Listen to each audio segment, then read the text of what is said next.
All right, guys. I'm here with Mr. Ryan Seeley. We're going to do a little analysis on Max Keiser. So I'm going to go ahead and start the video. Enjoy. Bitcoin jumped past the 16,000 mark on Thursday, and my guest today says it is not going to stop crushing the US dollar, and governments can't do anything about it. Joining us today is Max Keiser, host of the Keiser Report and a leading expert on Bitcoin who advised buying at $3 back in 2011. How come I didn't meet you back then, Max? First of all, viewers should know that your jacket, nails, and are all matching. Your lipstick. I did it it's for all you today. rose-colored gold. Rose gold. It's the perfect color for you, Daniela. It's a subliminal message Gorgeous. for my viewers You're the only beautiful thing in the gold space. Everything else in the gold space is dead or dying. Only Daniela has life and is vibrant and is keeping the space alive. Without you, gold would be at $400 an ounce. Max, you are too kind. First of all, what's your primer on Bitcoin for people who have been living under a rock in a minute? My 1 minute Bitcoin pitch. Well, you see, everyone knows that there was a white paper in 2008, the Satoshi Nakamoto white paper. And it says right there, digital cash. And this is really setting things off onto a path of confusion because you have to go back and look at Bitcoin in a different way to really understand what it's all about. Number one, Bitcoin is a messaging app. Number two, Bitcoin is a store of value. Number three, Bitcoin is a means of exchange or a medium of exchange. So that digital cash piece doesn't come in until the third stage. First is a messaging app. People ask, why is the price going up like skyrocketing, parabolic? It's because why did Facebook go up parabolically? Why do email applications go up parabolically? It's a messaging app. Economics is messaging. Currency is messaging. But we haven't seen anything like these moves, though, Max. In Bitcoin? Yeah. How do you, anything comparable? How do you stomach this volatility? How do you deal with it? I build incredible. So I'm going to make a stop right there. I want to bring up something that, if you looked at the .com boom, and Ryan, you can give me your opinion too. What's it called? Amazon in like 98 was worth like already a couple billion and they weren't even turning a profit. So, I can understand why people are like, oh, like this rise is ridiculous, but just think about this. Like Amazon in 1998 was worth, I want to say like 1 to 2 billion, and it had never created a profit. And it just sounded like the stupidest idea. Like why would anyone send food, to you, or why would someone ship to you? You can just go to your store and you don't have to deal with returns. So it's like the concept of Amazon in 98 just did not sound like a solid investment advice. And I think they were doing books in the beginning, but now look at Amazon and it basically is, dominating our market. What do you think, Ryan?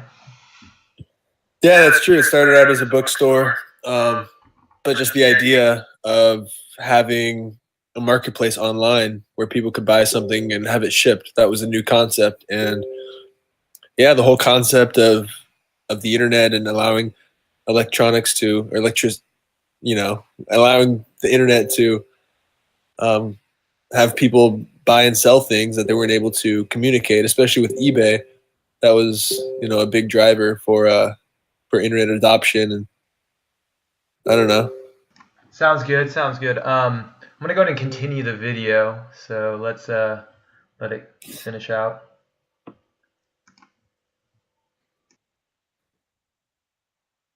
Is Max value. Number three, Bitcoin is a means of exchange or a medium of exchange. So that digital cash piece doesn't come in until the third stage. First is a messaging app. People ask, why is the price going up like skyrocketing, parabolic? It's because why did Facebook go up parabolically? Why do email applications go up parabolically? It's a messaging app. Economics is messaging. Currency is messaging. But we haven't seen anything like these moves, though, Max. In Bitcoin? Yeah. How do you, anything comparable? How do you stomach this volatility? How do you deal with it? I build incredible bonfires of fiat money in my living room, and I set them on fire, and I toast marshmallows on them. The real deal? Oh, what? No. Well, I think right now what's happening is that institutionally, and players in Chicago, New York, the CME, the SIBO, and others are now coming to the table. So here's what's happening now, in my opinion, is that you've got these guys in the futures business, the futures markets, the hedge funds. They want to get into this business in a bad way. But as you know, as I know, and I created the virtual specialist patent technology, 5950176 is the actual patent number. I know about market making, and I know how specialists work in the financial arena. And I know that what's going on now is that all these guys are building up their inventory. They need an inventory. They need a basis for Bitcoin that's relatively low going forward. They're going to ramp this all the way up to a much higher price before they launch these futures products. Then you're going to see volatility, but from a much higher level. And then the game gets even more interesting, and we can talk about that. But that's why you're seeing this past week and a half. Once the CME said green light to futures, these guys, the pros, you know, it's a relatively peanut market compared to the bond futures, currency futures, stock futures. It's a minuscule. Right. But so they've got to inventory up. They've got to get massive inventory on hand so they can play the games they like to play. So they got to buy it. So Max, make the counter argument to the number one argument against Bitcoin out there. It's a bubble, don't touch it. Again, go back to my 3 stages as I explained. Bitcoin, number 1, it's a messaging app. Number 2, it's a store of value. And number 3, it's a medium of exchange. As a messaging app, you have to understand that it's exponentially growing like that hockey stick moment, that growth spurt that you see in the technology space. If this was just a pure technology, if it was Snapchat, and it was getting hundreds of millions of new users every quarter, people would not question that. They'd say, well, that's normal because it's a viral, exponentially growing technology. Okay. That's what this is, but apply it now to a store of value, medium of exchange. So to say that you got in at a great time is the understatement of the century. Yeah, probably. So if someone comes, you know, and I get people stopping me all the time now saying, you know, what do I do? I want to get into Bitcoin. I feel like I'm missing out on what others are gaining. But like at these levels, how do you touch it? Well, I think it's going a lot higher. So you're still talking about a 10-time gain, 10x gain from here in the next, you know, in the medium term. I mean, it's still going to outperform stocks, bonds, gold. It's going to outperform everything. It's going to outperform Warren Buffett. You know, Warren Buffett famously said, compared Bitcoin to rat poison. And you know what? He's right. And guess what? Warren is the rat. Jamie Dimon is the rat. I was at a Wells Fargo event yesterday who said they are absolutely advising clients not to touch Bitcoin with a 10-foot. While they're stealing money out of people's accounts, Wells Fargo? Yeah. Oh, here's a bunch of checking accounts. I think I'll just steal money. Oh. Yeah, they just added stellar lumens to Binance. Dude, that argument is so great, though, that Wells Fargo just steals money from people's checking account. And it's like hilarious how like Jamie Dimon was like, oh, like Bitcoin is a scam. And then he's like caught for money laundering. I mean, these finance people are such hypocrites. They, you know, have been taking advantage of people for such a long time. And basically Bitcoin is taking money from them. You know, now Wells Fargo can't take your money and then lend it times 10 and charge you 9% for student loans or, you know, 4% for me. I mean, I pay Wells Fargo close to $50,000 a year in mortgage interest. And it's really funny because I have a large sum of money sitting in Wells Fargo that I know that they're lending out and then charging someone like me 4%. And what even pisses me off more is they're charging 9% to people trying to go get an education to make the economy better. And yeah, I mean, I'm very, very glad that Bitcoin is cutting into their small, and like I said, it's a small part of the market. It's still growing. What do you think, Ryan? Yeah, no, you're right. I'm just checking out. They just added stellar lumens to Binance. Okay, well, let's talk about that at the end of the video because I am very interested. Ryan has been making really good calls on the altcoins, but let's go and finish this video.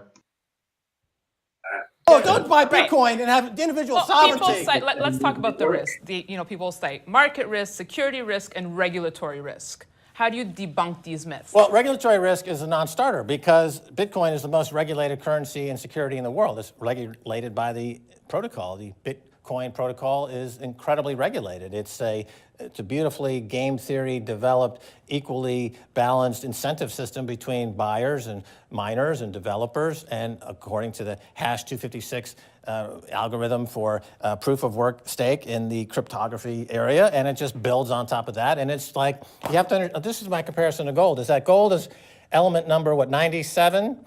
on the periodic table. So it makes it uniquely beautiful and elegant to be a medium of exchange and a store of value because of its chemical properties on the periodic table. Well, you can apply the same logic to Bitcoin. When it came into existence, it had the beautiful, elegant, balanced, Cartesian almost beauty of having all these things in balance, working in a way that has never been done before. It will never be done again, and it's going to blow the roof off every bank in America in the world.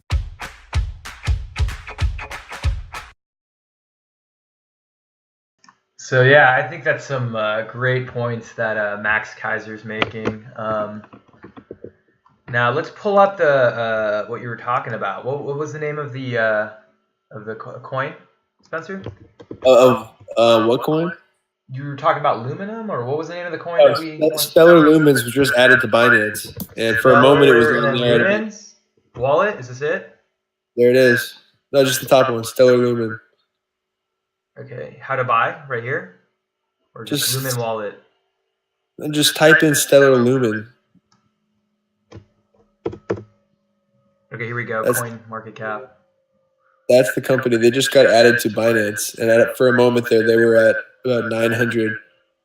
So it was at about a 5 to 10% premium, but just for a second, then it fell.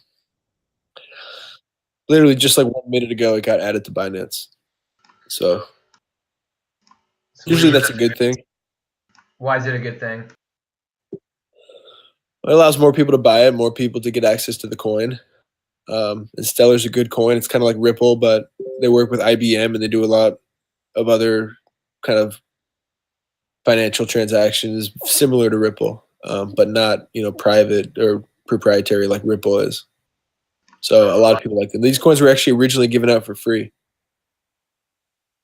And so why should we buy them now? You think it's a good time to buy? I don't even have a Binance account, man. I'm only on Bittrex, so I probably should make a video on how to get on all these different exchanges. You should get on Binance. They have low fees, and they have a lot of the coins that they don't have other places. And the swings are different there. So I have a few grand on there that I just buy kind of interesting coins and then catch swings. Like I was in VeChain a few days ago when it went from, I don't know, I think I made like 50% in like a day. But I got out early. I could have made like double that or something. Interesting. So let me ask you this, because is there a referral fee for that? If I sign up on that exchange? I don't think so. Ah, that's too bad. Okay, cool. So Binance, I will probably go make an account. I just only have Bittrex right now, so I need to get on that. And I probably will make videos for every exchange on how to set up an account. I think it's a good idea to have actual, especially once you probably go over like, $5,000 or $10,000, you should be on multiple exchanges because there are outages. Obviously, there are hackers, so you do want to have your crypto portfolio diversified and in different exchanges so that if one gets hacked or if one shuts down, you're not losing your entire, wallet. What do you think about it, Mr. Ryan Seeley? Yeah, that's always smart to diversify. You also should get a hardware wallet like a Ledger or a Trezor and keep your coins in an offline. You could put it in a safe or lock, safety deposit box or something like that to ensure that no matter what, you'll be able to get your coins. And that's more for long term if you're not trading. So I haven't got a Trezor wallet yet, but I will post a link on Trezor wallet. I actually know that they have a referral program. So if you want to click on our link, I'll probably get like 5% or some shit, and I will really appreciate it. Yeah, I'm about to order a Ledger actually. Okay, but you have to use my referral link, Spencer, or we're not friends. Ryan Seeley. Yeah, for sure. Anyways, any other advice for newbies while I got you on here? Nope, that's it. Hey, we're pretty much done doing the analysis. Is there any other coins you want to bring up, Ryan? No, I'm good. I think I'm done on the call. Okay, cool. All right, well, that's all for tonight. I will talk to you guys later. Thank you for watching.